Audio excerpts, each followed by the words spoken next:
Hello and God bless you. Today we want to talk to class about the Old Testament. A couple of things we need to know. The Bible being broken into two parts, Old Testament, New Testament. That alone can be a long topic. But let's try to minimize this. We oftentimes understand that, let's look at Old Testament, for example.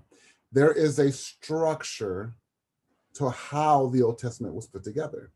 There was a structure on how the New Testament was too. But let's deal with the Old Testament. For starters, the Old Testament was organized in a particular fashion. Now, it was not organized in terms of size.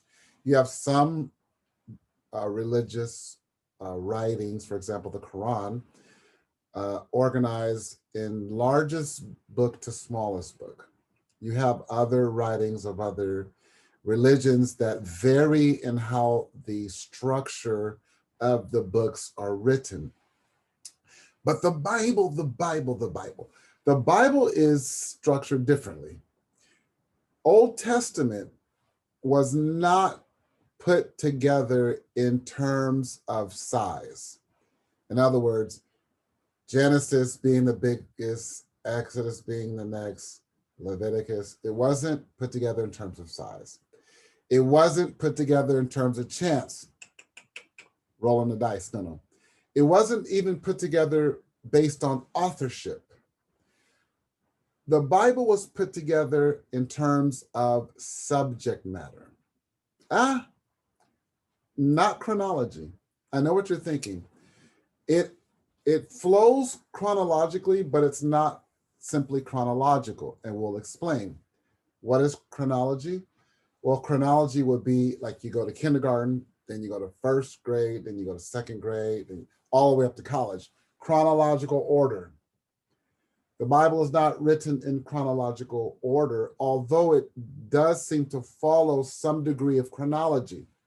Listen, Bereshit, bara Elohim et hashemayim vayet achares. In the beginning, God created the heavens and the earth. Yes, that's Genesis. That's the beginning. And yes, you can look at Revelation and say that's the end. But it isn't necessarily chronological because a lot of the books in there represent different times. Now, having said that, the oldest book in the Old Testament is the book of Job. That was the first time it was penned. Moses writing Genesis was not the first time somebody was writing about Bible.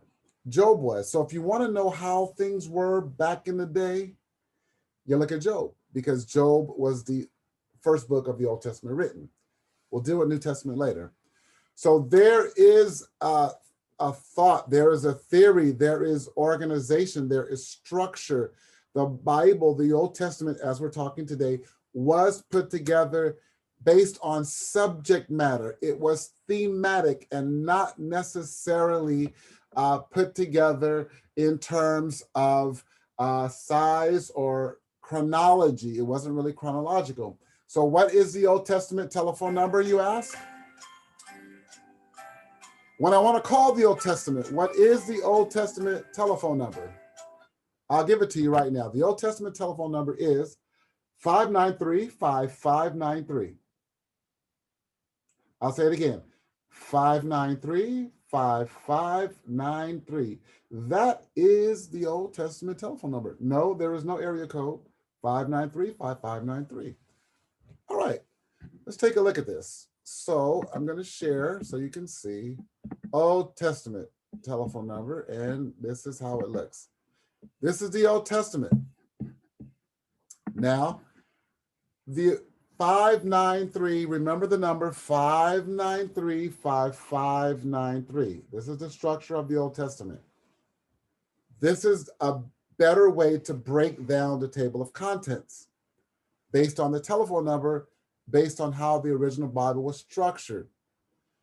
Take a deep breath, take it in.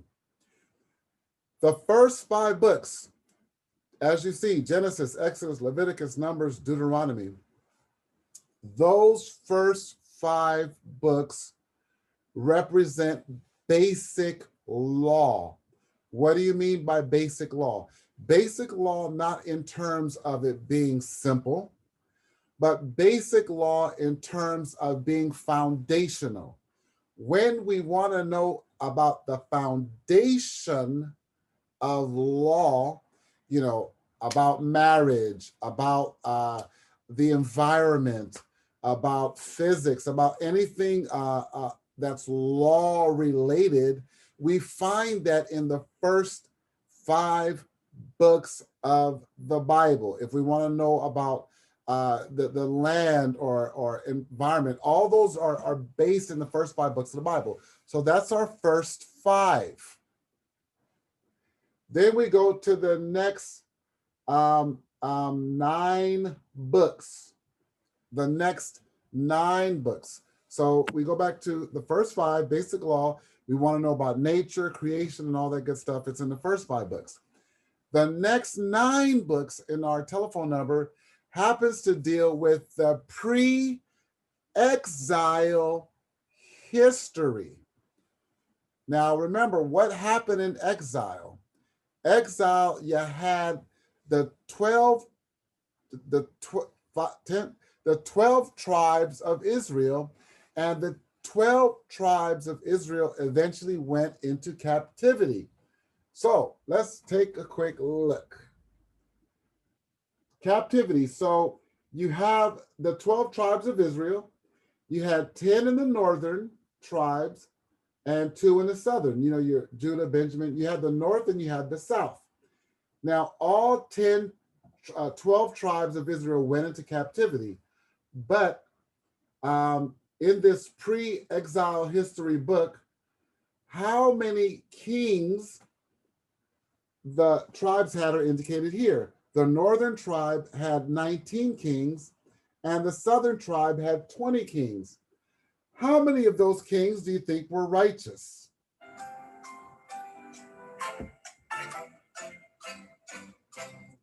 Out of the 19 northern tribes, we're still talking about pre-exile history books, are Joshua, Judges, Ruth, all the way to Chronicles. 0. The southern tribes, out of 20, they had 8. So what are you saying? The northern tribes had 19 righteous, but they only had 0 righteous kings. The southern side had 20 kings, but they only had 8 righteous. In terms of captivity, the northern tribes went into captivity first. The southern tribes didn't go to, like, I think 130 years later, or 130 years later. What's the point? When there was none righteous, they went into captivity first. When there was at least some righteous, God delayed his judgment. So just a keynote about how God views being righteous. That is the second 9. So the first 5 basic law, creation, marriage, all those principles of law, environment, all those can be found, the foundation of it in the first 5 books. Other parts of the Bible talk about law, but if you want the foundational principles of law, those first 5 books. The next 9 books, your Joshua, Judges, Ruth, all those books are the pre-exile history books. Those are the historical books that happened before the exile. Obviously, this is a 2-part lesson, but once you get it, you're gonna be pretty smart. So until next time, I'll do a part 2 of this. God bless, and we'll see you then.